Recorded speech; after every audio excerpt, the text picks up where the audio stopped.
Pada masa Nabi Muhammad SAW, puasa Ramadan dijalankan dengan sangat sederhana.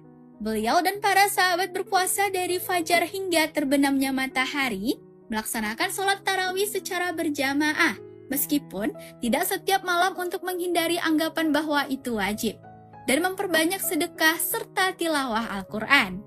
Nabi SAW juga menetapkan praktik itikaf, yakni berdiam diri di masjid untuk beribadah pada 10 hari terakhir Ramadan. Sebuah tradisi yang masih dipertahankan hingga saat ini.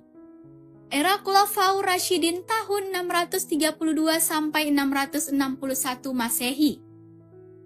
Pada masa kepemimpinan 4 khalifah pertama, yakni Abu Bakar, Umar, Utsman, dan Ali, praktik Ramadan mulai lebih terstruktur.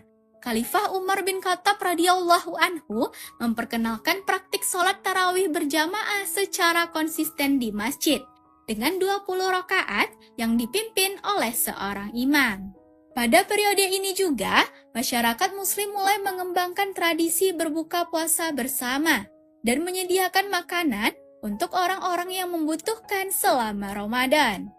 Dinasti Umayyah dan Abbasiyah pada tahun 661 sampai 1258 Masehi.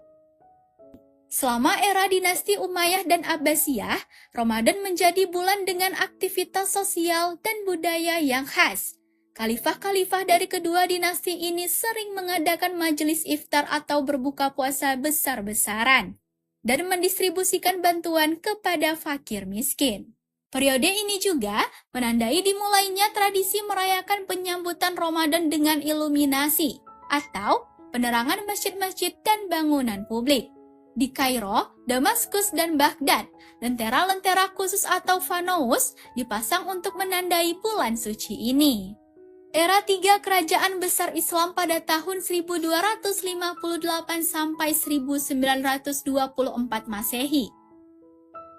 Selama era 3 kerajaan besar Islam, yakni Kekaisaran Ottoman di Turki, Kesultanan Safavid di Persia, dan Kekaisaran Mughal di India, Ramadan semakin berkembang dengan tradisi-tradisi lokal yang beragam. Di Kekaisaran Ottoman, pusat pemerintahan di Istanbul menampilkan mahya atau rangkaian lampu antar menara masjid dengan tulisan dan gambar religius yang indah. Sultan juga menyelenggarakan iftar megah di istana, mengundang ulama, pejabat, dan perwakilan masyarakat. Di Persia, tradisi membaca puisi dan sastra sufi berkembang pesat selama Ramadan, memperkenalkan tradisi dermawan seperti pembagian makanan atau langar yang masih dipraktikkan hingga kini. Era modern 1924 sampai sekarang. Di era modern, teknologi dan globalisasi telah memengaruhi cara muslim merayakan Ramadan. Penentuan awal Ramadan yang dulu mengandalkan pengamatan bulan secara langsung, kini sering melibatkan penghitungan astronomis dan teknologi modern. Media massa dan sosial juga telah mengubah dinamika Ramadan. Program TV dan radio khusus Ramadan menjadi fenomena global, yang mana di banyak negara muslim, siaran ceramah agama, kompetisi membaca Al-Quran, dan drama Ramadan menjadi bagian integral dari pengalaman bulan suci ini.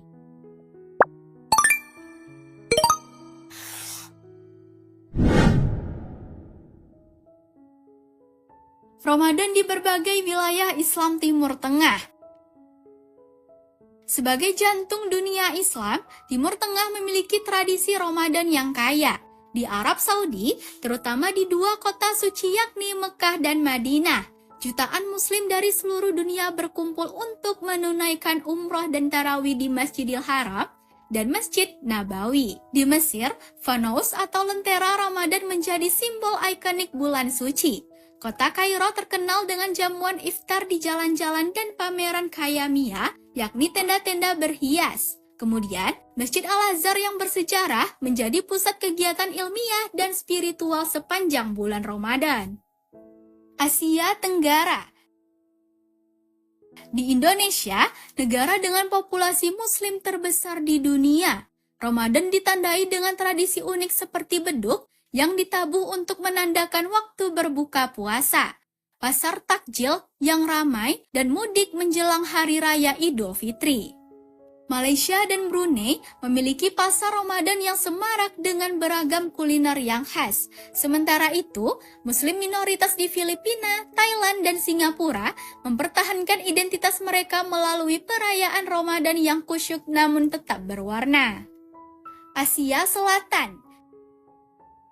Di Pakistan, India, dan Bangladesh, Ramadan ditandai dengan tradisi seperti Sehri Kawani, atau mengundang tetangga untuk sahur, penyiapan makanan khas seperti pakora dan jalebi untuk iftar, serta pembacaan Al-Wida atau selamat tinggal pada Jumat terakhir Ramadan. Afrika. Di Afrika Utara, negara-negara seperti Maroko dan Tunisia terkenal dengan hidangan iftar yang kaya seperti harira, atau sup khas dan cabakia, kue madu. Di Mali dan Senegal, berbuka puasa sering menjadi acara komunal dengan seluruh desa atau lingkungan berkumpul bersama. Eropa dan Amerika. Komunitas Muslim di Barat telah mengembangkan tradisi Ramadan mereka sendiri, yang mana banyak masjid menyelenggarakan iftar bersama, yang tidak hanya dihadiri oleh Muslim, tetapi juga tetangga non-Muslim sebagai bentuk dialog antar iman. Beberapa kota besar seperti London, Paris, dan New York juga mulai menampilkan dekorasi Ramadan di area-area dengan populasi Muslim yang signifikan. Sejarah Ramadan mencerminkan perjalanan spiritual yang dinamis dari umat Islam selama lebih dari 14 abad. Dari praktik sederhana di masa Nabi Muhammad SAW hingga perayaan beragam di era modern, esensi Ramadan tetap konsisten, penguatan hubungan dengan Allah Subhanahu wa Ta'ala, peningkatan kesadaran diri, dan pendalaman solidaritas sosial.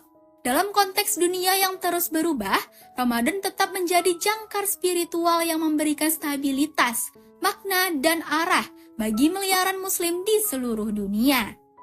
Kekayaan sejarah dan keragaman tradisi Ramadan menunjukkan bagaimana nilai-nilai universal Islam dapat beradaptasi dengan konteks lokal tanpa kehilangan esensinya.